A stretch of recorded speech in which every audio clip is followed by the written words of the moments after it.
Hi, I'm Rick Belden, and this is Masculinity from the Inside Out, an exploration of the inner lives of men. If you find this content valuable, please like, share, and ring the bell for notifications. Thank you.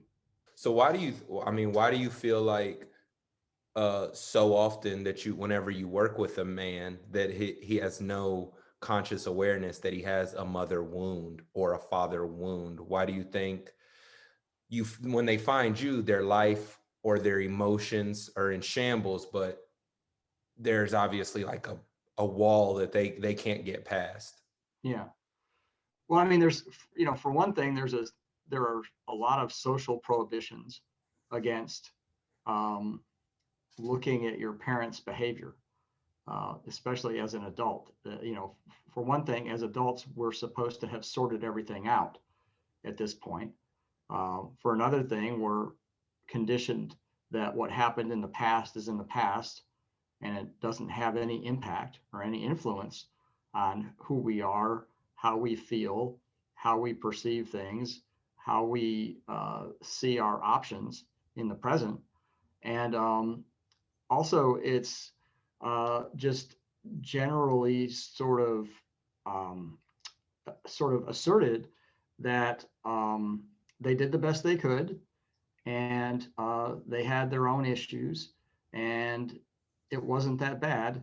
And some of that comes from the society and some of it comes from inside the families. I know in my family, I knew that I was not supposed to talk about anything that happened with anybody outside my family. So I tried not to think about it until I couldn't stand not thinking about it anymore. And then I had to break the taboo and go outside the family and talk with somebody about it.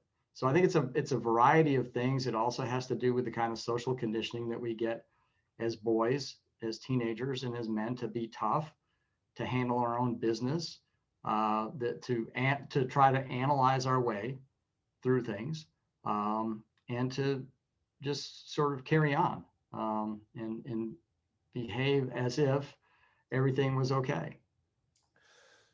Yeah, and so I mean, and ultimately you're kind of repeating that what you saw, and you're perpetuating it by using those same coping mechanisms. Right. And it's also it's a difficult thing. So, this is sort of my take on things. As a child, you need to have preferably two functional parents who are looking out for you. And at the very least, you need to have one or feel like you do. And so you devise narratives as a child to protect yourself by protecting your parents from the reality of the things that they did or the things that they didn't do or whatever.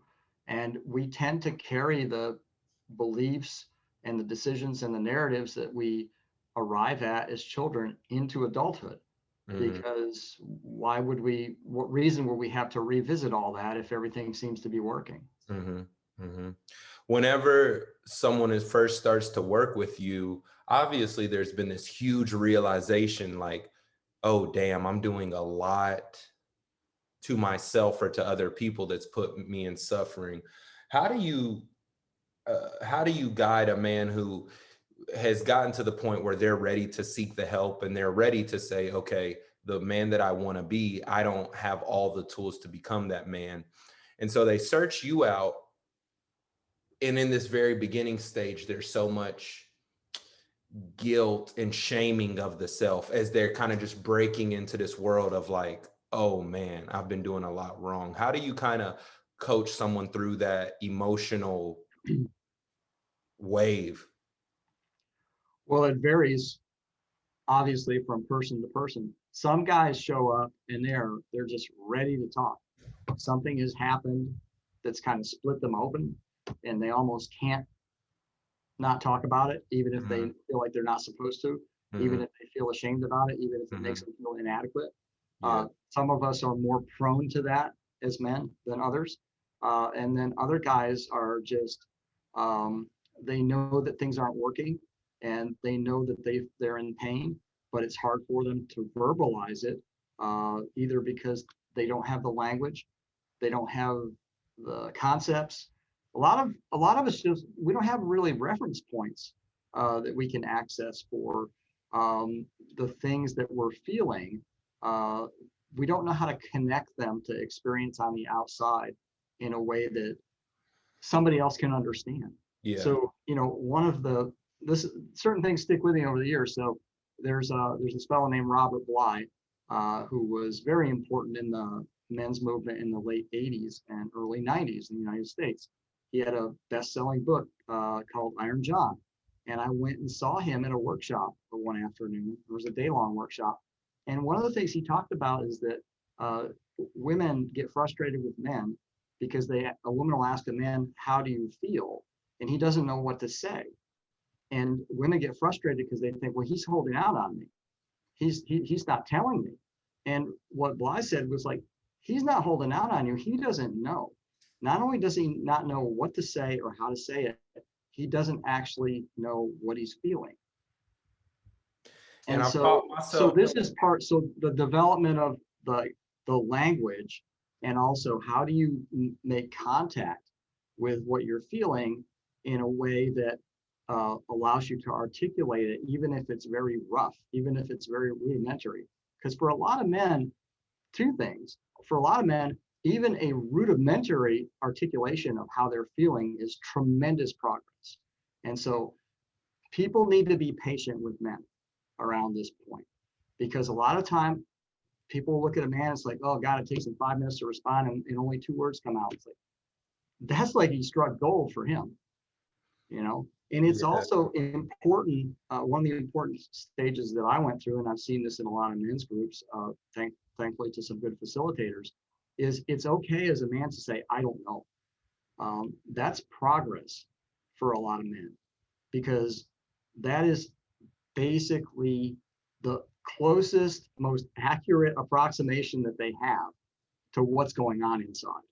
And at least they're searching for the compass, the heart compass. At least they're opening their consciousness towards being receiving of it, which I think your comment about, like, whenever you ask a man how he feels and there's frustration because of like the lack of feedback.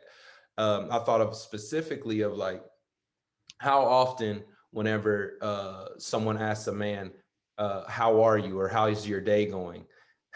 They won't say how they feel. They'll start to list off all the tasks that they've completed. Hey, just got done at the gym, had a busy morning at work. And so literally the male is, and you see this process, he's responding to a question of how you feel by what he's done. And so Right. it's a paradigm shift to say, oh, how do I feel this morning? Not what did I do this morning? And it's a whole paradigm shift. So if it comes out being 2 words, well, it is what it is, because you're tuning into something brand new. Right. Right. And there's another aspect of this, which is that, I think you understand this is certainly not my intention to, as the allegation goes, kind of around this kind of conversation we're having. It's like, well, you want to turn men into women. It's like, no, I don't. No, I don't. Right. What I want is for men to have full access to their experience as human beings, and to understand what it is and what it means for them, and to be able to express it in whatever way is most functional and most productive for them, Mm-hmm. at whatever point they're in their lives. I think there are some misguided uh, maybe practitioners that attempt to get men to express these sorts of things in the same style and the same manner, the same frequency, the same speed as women. And I don't think that's very productive for those men at all. Well, I'd say that, there's so much terminology around this, the divine masculine and all that, whatever. Who cares what you call it? But I think that any super successful man who is successful in the home, in their personal lives or professionally, will tell you this wounded style of masculinity where you block out your feelings really limits you, because you're not accessing the power, or like you said, the fullness of your experience. So tuning into this emotional compass and being aware of what you're feeling is going to help you as an entrepreneur. It's going to help you in your relationships, because now you can tune into your emotions. That doesn't mean that you're controlled by them. That doesn't make you any less weak, but you're able to handle that data. And I mean, I strongly feel as though a great man is one who can feel emotions and still proceed with a level of clarity, not one who chooses to ignore that aspect altogether. I agree. And though you used a great word there, which is data. This the emotional energy that we all have as human beings provides us with a lot of information about not only what's going on inside, but what's happening in relation to the world around us. And so I like to encourage people as much as I can to look at their emotional states and their emotional experiences and their life experiences as information. If you can sort of, if you can just set the judgment aside or set the criteria aside for what you think it's supposed to mean or whether you're supposed to feel it or not, and just look at it purely in terms of information. I think that's kind of a good way for men to approach it in a lot of ways, because most of us as men have been trained to be analytical and not sort of like fall deeply into the emotional mode. And I think in general, the men I work with, I'm talking with, we kind of like to be able to look at things as in a problem solving way. It's like, well, if I were building something, if this was an engineering problem, if this was a business problem. And so I think if you can look at the emotional experience that you have as information, it makes it a little less intimidating, and it feels, for lack of a better word, it feels like maybe this is actually a masculine way to go about this.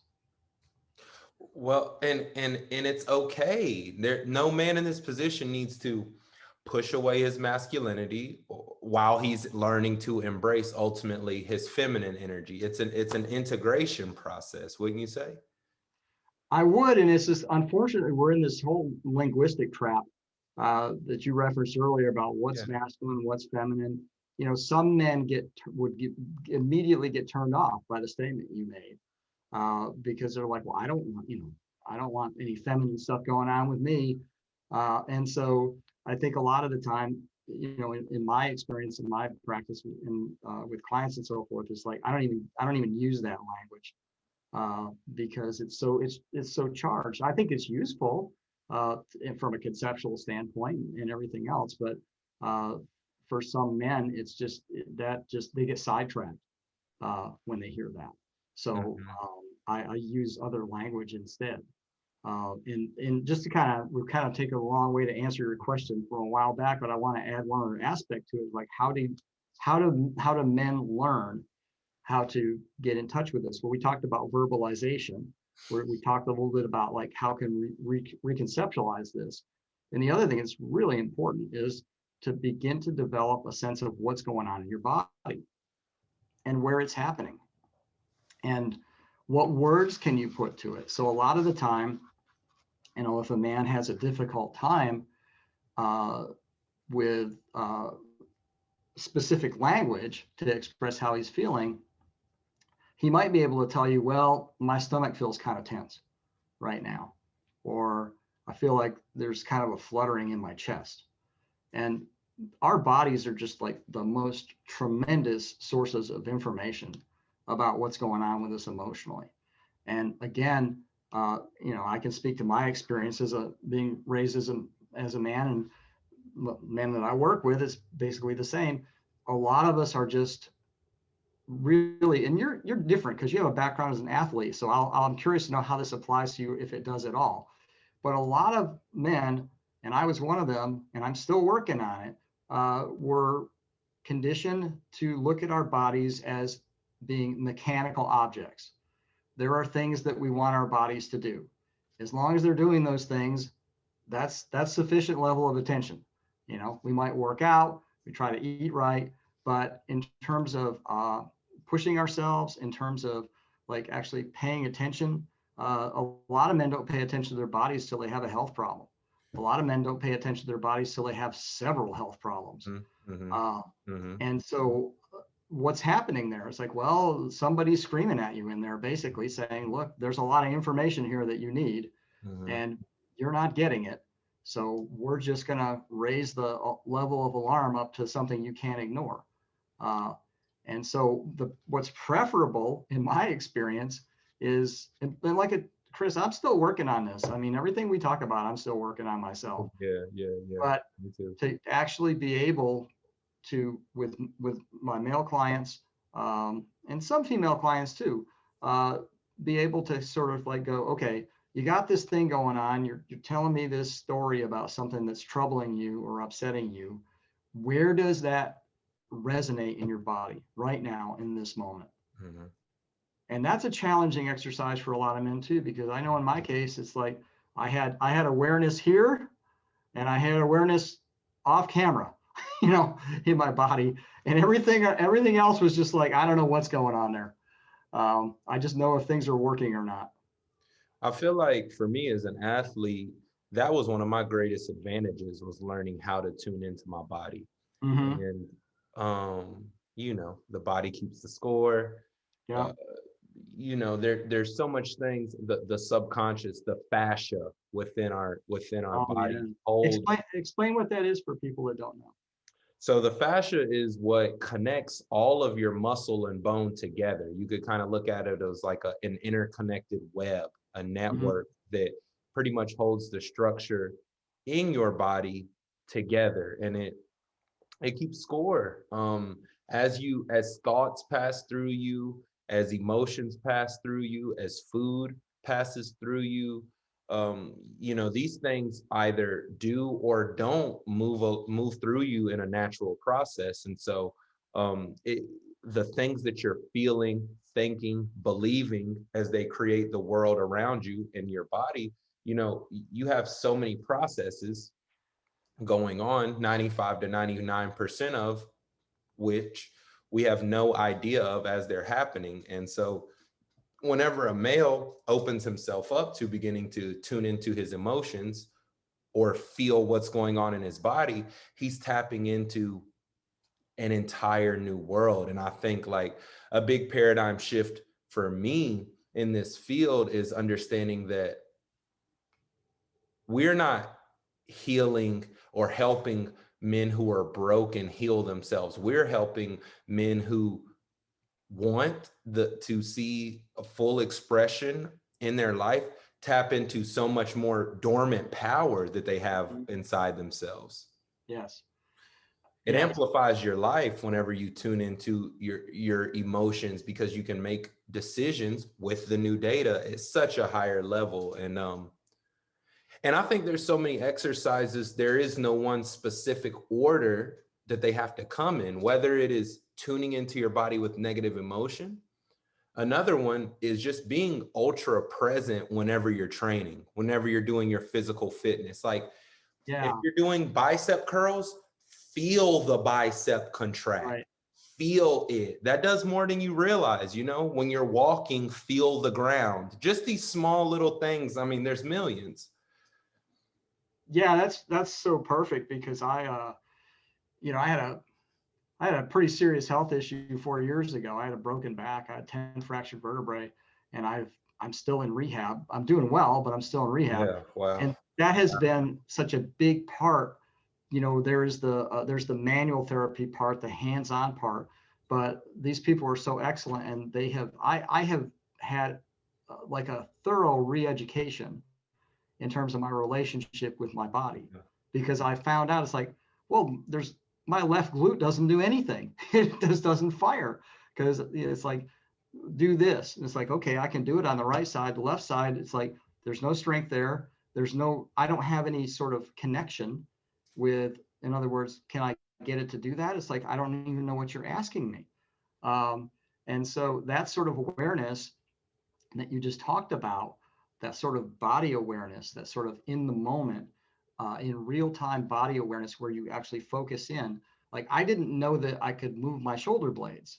I didn't know that the conscious connection wasn't there, and Yeah. the muscles were not developed either. Yeah. So like, this thing that happened to me 4.5 years ago, which is one of the worst things that ever happened to me, has turned out to be a fantastic opportunity to have a more complete, richer, more full experience with this body that I've basically been detached from since I was a little kid.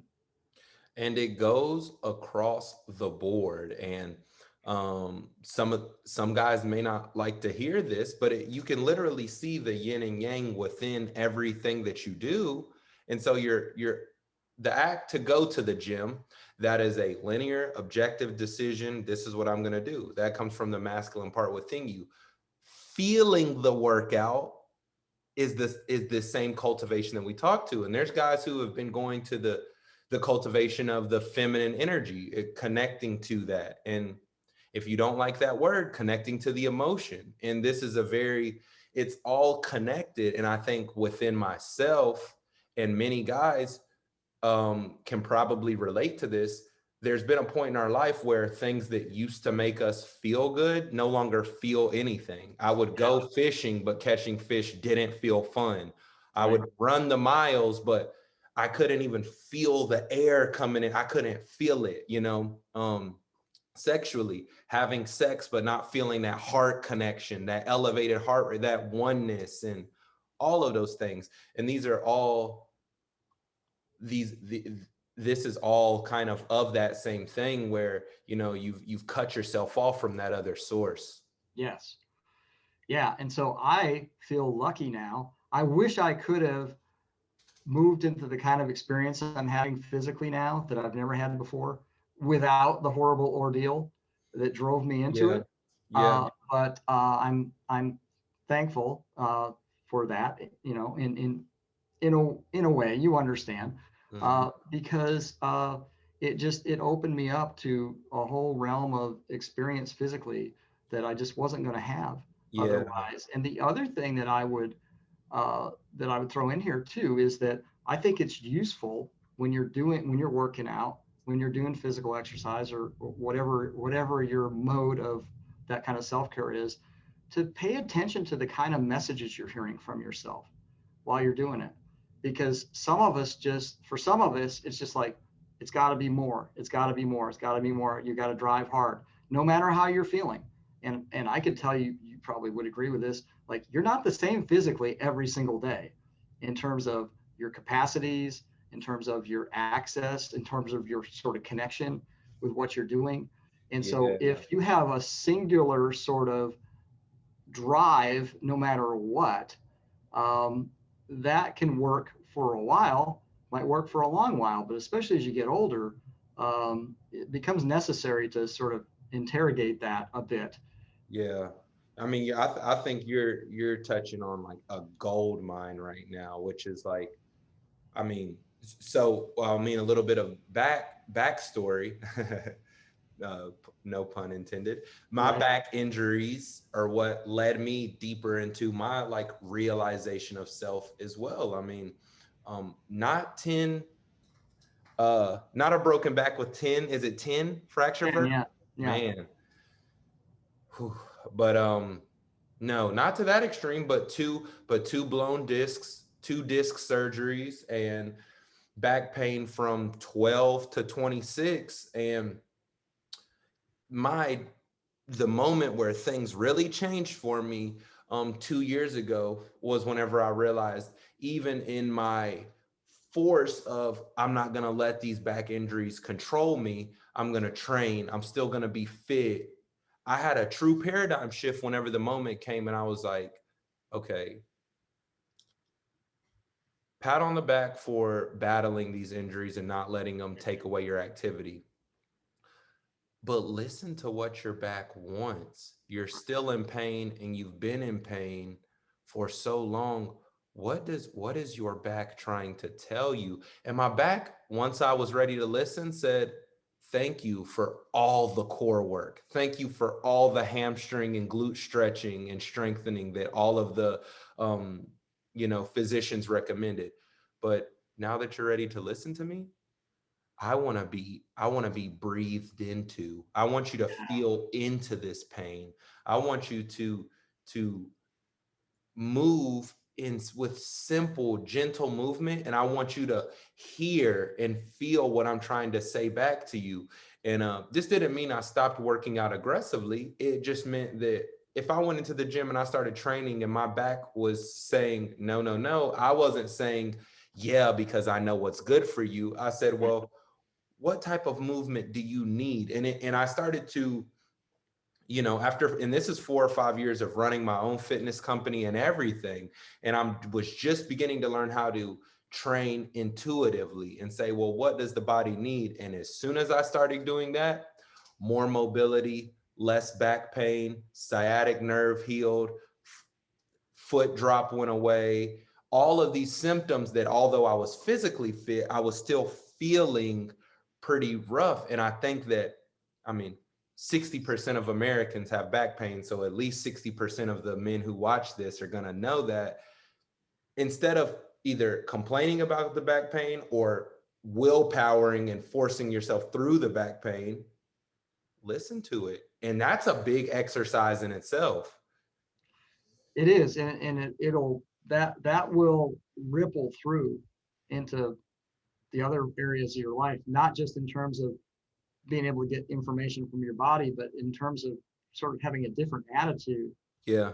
How you approach everything, which is like, am I just bulldozing my way through this no matter what? Or am I kind of exploring here to see what's here and just kind of evaluate as I go? It's like, do I really need to go 20 miles today, or can I go 10 miles? Mm-hmm. And I'll do the 20 tomorrow, Mm-hmm. but 10's enough today.